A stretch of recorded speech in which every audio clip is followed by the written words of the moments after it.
In the heart of Provence, where the hills roll like sleepy waves of gold and violet, there stood a village so small it never appeared on maps. The mornings here began with the whisper of wind through the olive trees, the clatter of bicycles on cobblestones, and the sweet sigh of bread rising in the ovens. And in one of those bakeries, hidden behind ivy and the echo of laughter, worked a young woman named Elodie Martin. She was 32, with cinnamon hair always tied in a messy bun and fingers dusted in flour. Her pastries were famous through the valley, crisp croissants that melted like sunlight, tarts so delicate they could make a grown man weep. Yet, beneath the sugar and the scent of vanilla, Elodie carried a weight no one could see. Every morning, before the church bell struck 6, she would catch her reflection in the bakery window. Not judgment, just silence. The kind that whispers something is missing. She had once been full of movement, dancing, laughing, running barefoot through lavender fields with her father. But years of kneading dough and skipping breakfast had drained her. Her back ached, her breath came short, and her heart felt like a clock running out of batteries. Then one Thursday morning, as the sky stretched open like a watercolor painting, a stranger arrived. He came walking up the lane with a rolled mat under his arm and a crooked smile. Lucien Moreau, suntanned, mid-40s, eyes that seemed to carry every sunrise he'd ever seen. No one knew exactly who he was. Some said he'd been a Parisian athlete. Others whispered he was a monk who'd left his monastery for love. What mattered was the flyer he pinned to the corkboard outside the cafe. 5-minute morning, the workout that replaces high-intensity cardio, free, sunrise, lavender field near the windmill. The villagers laughed. 5 minutes? Old Madame Roux scoffed. My husband spends more time sneezing than that. But Elodie stared at the flyer longer than anyone else. Her hands trembled slightly as she held her coffee. 5 minutes. That was all? She could spare 5 minutes between the croissants and the first customers. And something in the word replace stirred her curiosity.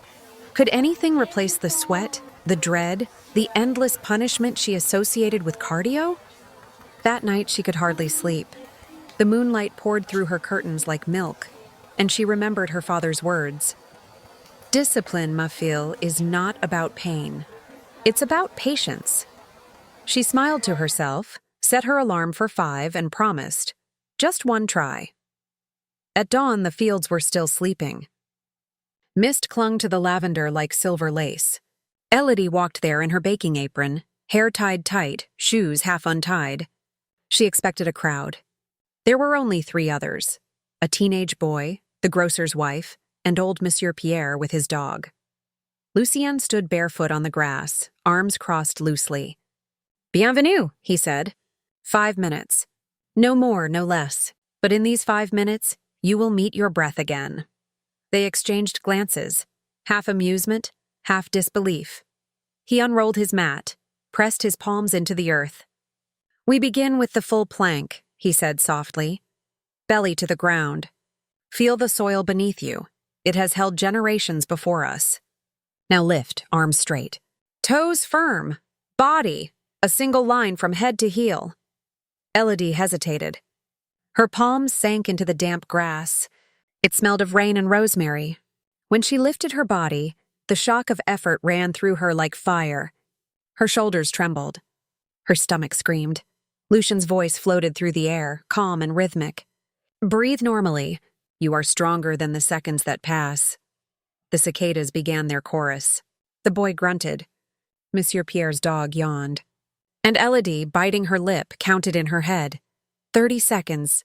40. Every heartbeat echoed in her ribs. 55. Lucien said, 5 seconds more. 5, 4, 3, 2, 1. Excellent. When she lowered herself to the ground, she expected to feel defeated. Instead, she felt something different, alive. Her pulse drummed like applause inside her chest. Lucien smiled. That is all. For today, the grocer's wife laughed. You call that a workout? Lucien shrugged. Come tomorrow and tell me if your shoulders still agree. Elodie walked back through the village square, the sunlight brushing her face. Something small and invisible followed her, Momentum. By noon, as she rolled dough for eclairs, she caught herself humming. Her body felt warmer, lighter. The muscles in her arms tingled as though remembering a song they had once known. That evening, she stood before the mirror again. Same bakery window, same reflection. Yet this time she smiled. Not because she looked different, but because she felt different, and so she returned the next morning. This time, 5 more villagers joined, then 10. Lucian greeted each with quiet joy, his eyes always half closed, listening not to their words, but their breathing. He introduced the elbow plank. Belly down, raise on your forearms, keep the line straight. Let the breath move like waves, inhale, exhale. Elodie followed. The burn came sooner today, but so did the calm. It was strange. Pain had rhythm, and within it, peace. When Lucian counted down, 3, 2, 1, they collapsed onto the grass, laughing. Afterward, he spoke to them about patience. Cardio burns your lungs. This teaches them to listen. The heart does not need noise to become strong. It needs truth. The phrase lingered in Elodie's mind all day. By the 4th day, something remarkable happened. Her coworkers noticed. "You look different," said Camille, the assistant baker. "Like you slept in a poem." Elodie laughed but felt a blush rise. It wasn't magic. It was movement. 5 minutes of honesty with herself each morning, but she was still skeptical. "Can 5 minutes really change me?" she asked Lucian after class. He looked at her, eyes gentle as dusk. 5 minutes of truth can replace hours of pretending. He told her his story then, how he had once been a professional athlete in Paris, training 12 hours a day, living on ambition and exhaustion. Until one day, his heart simply refused. He collapsed mid-race. "In the hospital," he said, "I realized I had made my body a prison instead of a temple. I began again with 5 minutes a day, not to conquer the body, but to make peace with it." Elodie listened, the wind tangling her hair. For the first time, she didn't just want to look different. She wanted to live different. By the 7th morning, the lavender fields had become a living classroom. Children, elders, bakers, farmers, all breathing together, lifting, trembling, counting. 5 minutes of unity. Lucian introduced the raised leg plank. "Right leg up," he said. "Breathe. Oxygen is courage for the muscles." The village laughed, groaned, encouraged one another. Even Monsieur Pierre's dog joined, stretching lazily beside them. Elodie's arms shook, but her eyes stayed steady on the horizon. The sun rose like a golden drum, and every breath felt like worship. Lucian's voice. "Do not hold your breath. When we hold it, we hold our fear. Let it go." Something inside her broke open, quietly, beautifully. Tears rolled down her cheeks, though she wasn't sad. She just realized how long she had lived half alive. When they finished, Lucian bowed slightly. "You did not just train your muscles," he said. "You trained your faith." That evening, as twilight painted the village in honey, Elodie baked a new pastry, almond croissants shaped like tiny hearts. She delivered one to Lucian's doorstep. He wasn't home, but she left it there with a note. "Merci, for teaching me to breathe again." She walked home under a sky of fading pink. The air smelled of rain and promise. In that moment, she understood something Lucian had been saying all along. Transformation isn't loud. It begins quietly, in the breath and the heartbeat, in 5 simple minutes beneath a lavender sky. A week had passed since that first trembling morning beneath the lavender sky. And already the rhythm of Elodie's life had changed. The bakery still woke before dawn, but now so did her heart. Every sunrise felt like a promise whispered by the earth itself. She would walk to the field before the world opened its eyes, barefoot sometimes, just to feel the cold dew between her toes. Around her, the mist lifted like the slow unfolding of a secret. Lucian would already be there, sitting cross-legged on his mat, his silhouette framed by the horizon. He never spoke until the sun touched the tops of the lavender. Only then would he say softly, "Breathe," and they would. For Elodie, Breathing had once been automatic, something her body did without her heart's permission. Now, each breath felt deliberate, sacred. She had begun to understand what Lucien meant when he said that the body was an echo of the soul. That morning, he guided them through a longer sequence, still only 5 minutes, but each second seemed deeper, wider. Full plank, he began, then elbow plank. Remember the ground. It holds you, not the other way around. The villagers obeyed, their bodies aligned, trembling, eyes closed. The smell of crushed lavender rose beneath their palms. Lucian's voice floated like a song. Inhale strength, exhale fear. Elodie's mind began to wander, not with distraction, but with memory. She saw her father's hands, strong and weathered from years of harvesting grapes, guiding her tiny palms through soil. He used to say, "Work is not punishment, ma fille. It is prayer made visible." She had forgotten that. Until now. By the end of the session, her muscles burned like fire. Her shirt clung to her skin. But she was smiling. For the first time, she didn't feel broken by exhaustion. She felt expanded by it. After training, the group would linger under the olive trees, sharing slices of bread, figs, and laughter. What had started as curiosity had become a small community of believers. Lucian sat with them, sipping herbal tea. He never lectured. His lessons came as stories. One morning, he told them about a horse in Camargue, wild, untamed, beautiful. The horse runs not because it must, he said, but because it can. When you move your body with that spirit, effort becomes freedom. The villagers listened in silence. Even the cicadas paused, as if the words had weight. Later, while walking back through the village square, Elodie noticed something she hadn't before. How people smiled at her now. Not because she'd changed, but because she carried lightness. It was subtle, invisible, yet contagious. Her assistant, Camille, teased her. "Be careful, Elodie. You keep glowing like this, and customers will come just to stare, not to buy bread." Elodie laughed, cheeks flushed. "Maybe I'll charge extra for smiles."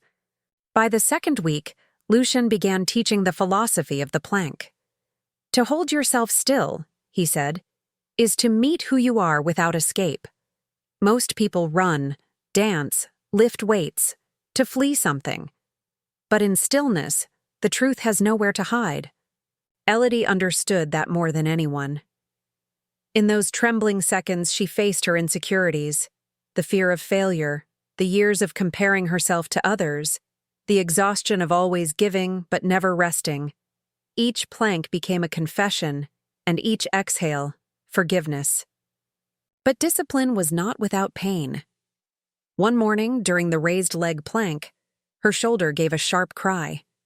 She dropped to the grass, gasping. Lucian rushed over, kneeling beside her. "Breathe," he said. "It hurts," she whispered. "I know. Pain is the body's way of asking for patience. We will listen." He helped her stretch, guiding her arm gently. The touch was professional, yet something in his gaze, steady, kind, made her heartbeat quicken.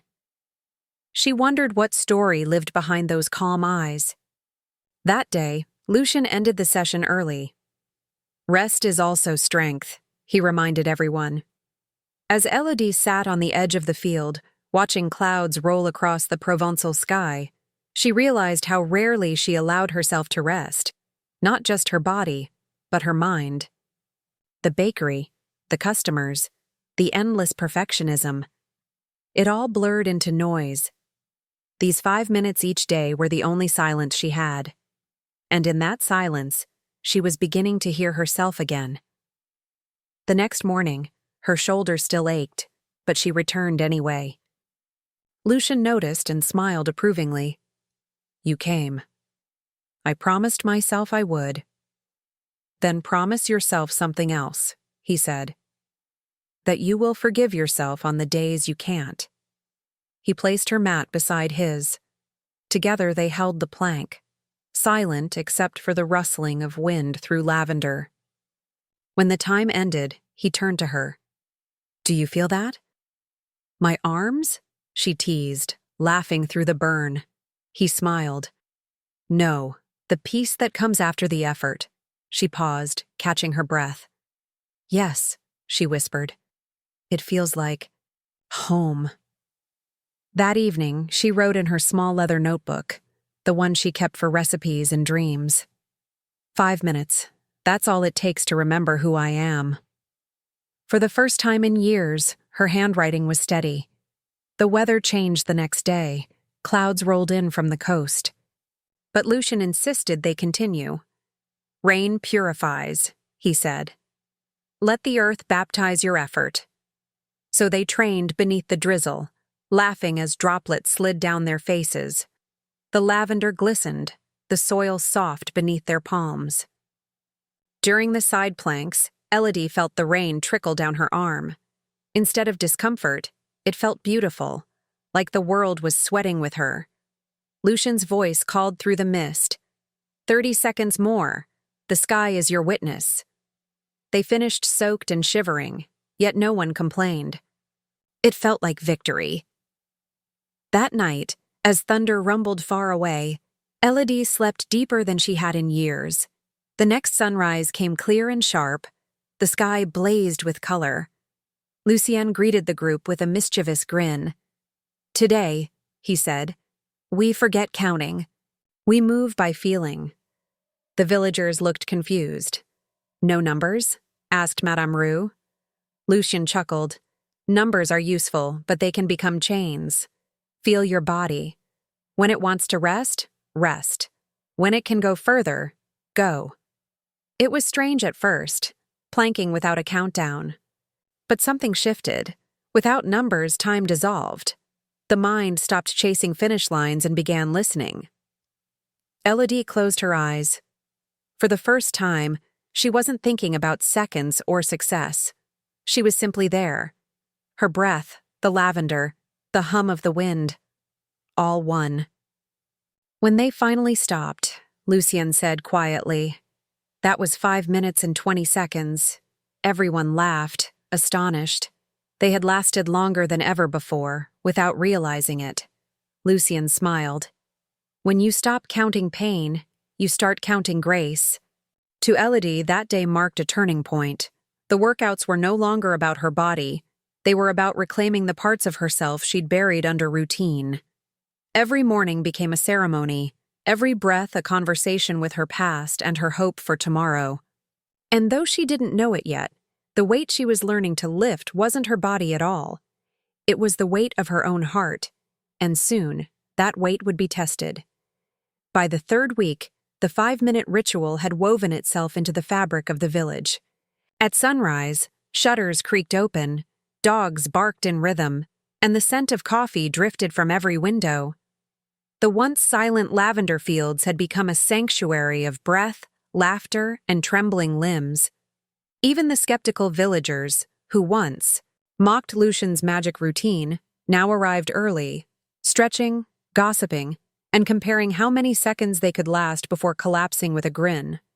Lucian never praised them for strength. He praised them for showing up. "Presence," he would say, "is the rarest form of courage." And Elodie, she was present in every breath. Her movements had changed, slower, more deliberate, like a dance between grace and grit. The mornings no longer drained her, they filled her. When she kneaded dough in the bakery afterward, her arms no longer ached, they sang. Even the regular customers noticed. "You seem lighter, Elodie," said old Madame Lefebvre one morning, collecting her baguette. "Have you fallen in love?" Elodie smiled. "Maybe, with breathing." Madame Lefebvre chuckled. "Ah, then it must be serious." One morning, after the session ended and most villagers had left, Lucien lingered behind. He was staring out toward the distant hills, his expression unreadable. Elodie approached him quietly. "You look far away," she said. He smiled faintly. "I was just remembering." "Remembering what?" "The first time I lost my breath," he answered. It was in Paris. I was competing in an ultramarathon, 50 kilometers of noise, cameras, ambition. At kilometer 48, my body gave up. My lungs refused. I fell. He paused, eyes fixed on the lavender swaying in the wind. When I woke up in the hospital, the doctor said my heart had stopped for 20 seconds. Do you know what I thought in those 20 seconds? Elodie shook her head. That I had trained to live longer, but not to live better. I had spent my life running from stillness. The words settled into the air like dust motes in sunlight. Elodie wanted to say something, but nothing felt enough. So instead, she stood beside him in silence. Sometimes, silence is the only language that understands pain. Over the next few days, their connection deepened, not with romance, but with understanding. Lucien saw in Elodie a reflection of the person he used to be, driven, tired, always chasing perfection. And she saw in him the calm she craved, the quiet certainty that peace doesn't need to shout. The workouts grew slightly more challenging. Lucien added variations, shifting from plank to side plank, to leg raises, to elbow holds. The group groaned, laughed, encouraged one another. But there was rhythm now, a choreography of endurance. Each morning ended with Lucien saying the same thing. Thank your body. It's the only home you will ever truly own. One dawn, as the sun rose behind the distant vineyards, Elodie felt something change inside her. The exercise was the same, yet it no longer felt like effort. Her mind wasn't counting seconds, her body wasn't begging to stop. She had entered that rare, magical space where time disappears. The air was crisp, her breath steady, the earth solid beneath her. In that silence, she felt infinite. Lucien noticed. When the session ended, he walked up to her. You've learned, he said simply. She smiled. Learned what? To stop fighting yourself. The group had grown so large now that children began joining, tiny arms wobbling, giggles breaking through every countdown. The joy was infectious. Elodie often stayed after practice, showing the little ones how to stretch or teaching them to breathe properly. Lucien watched her from a distance, a soft smile curving his lips. There was pride in his gaze, but also something bittersweet, like watching spring bloom after a long winter, knowing it will pass too soon. One morning, he told her, you could teach them, you know. Me? I'm just a baker. She laughed. You're more than that now, he replied. You've learned the art of presence. That's all a teacher really needs. She blushed, brushing flour off her apron. Maybe one day, he nodded. One day begins with one breath. That night, the village gathered for a small celebration. Nothing grand, just music, candles, and homemade food under a sky spilling with stars. The group laughed over how they'd once doubted the 5-minute miracle. Monsieur? Pierre joked that his dog now planked better than he did. Lucien raised his glass. To the body, he said, and the breath that makes it sing. Everyone cheered, but Elodie noticed that as the laughter grew, Lucien's smile faded. His hands trembled slightly as he set his glass down. For a brief moment, his face turned pale under the candlelight. Are you all right? She whispered. He nodded too quickly. Just tired. He excused himself soon after, disappearing into the night. Elodie watched him go, unease curling in her stomach. There was something fragile about him, something he hid behind his calm. The next morning, Lucien wasn't there. The villagers waited, confused. The sun rose higher, but the field stayed silent. Finally, Elodie led them herself. She remembered his words, his tone, his rhythm. Full plank, she began softly. Breathe. Inhale strength. Exhale fear. At first, her voice trembled, but then it steadied. The others followed her count. The lavender swayed. The cicadas began their hymn, and for the first time, the field belonged to her. When the 5 minutes ended, she didn't collapse. She stood tall, heart thundering, not with fatigue, but with pride. She had carried his voice inside her, and it was enough. That evening, Lucien appeared at the bakery. He looked pale, his smile thin. "I'm sorry," he said. "My heart. Sometimes it reminds me that it still has scars." "You should rest," Elodie urged. He nodded. "I will, but promise me, if I can't come one day, you'll keep the breath alive." She hesitated. "Lucien, I'm not—" "Yes, you are," he interrupted gently. "You are ready." And for the first time, she believed him. That night, Elodie stood on her balcony, looking over the sleeping village. The air smelled of lavender and rain. She thought of all the mornings that had passed, how 5 minutes a day had redrawn her life. Her body was leaner, yes. Her skin glowed, but the true change was invisible. Her mind had quieted. Her heart had softened. She had learned to meet herself with grace. Down below, the bakery sign swung softly in the wind. A candle still burned inside, beside the flyer Lucien had posted weeks ago. 5-minute morning, the workout that replaces high-intensity cardio. She smiled. It wasn't just a workout anymore. It was a way of living. Weeks passed, and the mornings grew heavier. The lavender fields, once vibrant with laughter, now trembled under sudden storms. Lucien's absence was felt keenly. Villagers whispered, exchanged worried glances, and the rhythm of their ritual faltered. The 5-minute plank, once lighthearted and joyful, now felt like a trial of endurance, both for body and spirit. Elodie sensed it first. She noticed how the children hesitated, how the older villagers' shoulders slumped, and how even the dogs refused to chase after thrown sticks. Something fragile had shifted in the village, something that could not be fixed by simple effort alone. One evening, as twilight painted the hills in bruised purples and oranges, a messenger arrived. Breathless, he handed Elodie a note written in Lucien's meticulous hand. "Elodie, if you read this, know that I am still here in spirit. My heart reminds me daily of its fragility. The field, the breath, the 5 minutes, they are yours now. Lead them, teach them, live fully in the stillness I can no longer claim." Her hands trembled. Tears blurred the ink, but the words struck her with clarity. She was no longer the student. She was the guardian of this ritual, of this village, and of the lessons Lucien had entrusted to her. The next morning, Elodie stepped into the field alone. The villagers gathered hesitantly behind her, uncertain how to continue.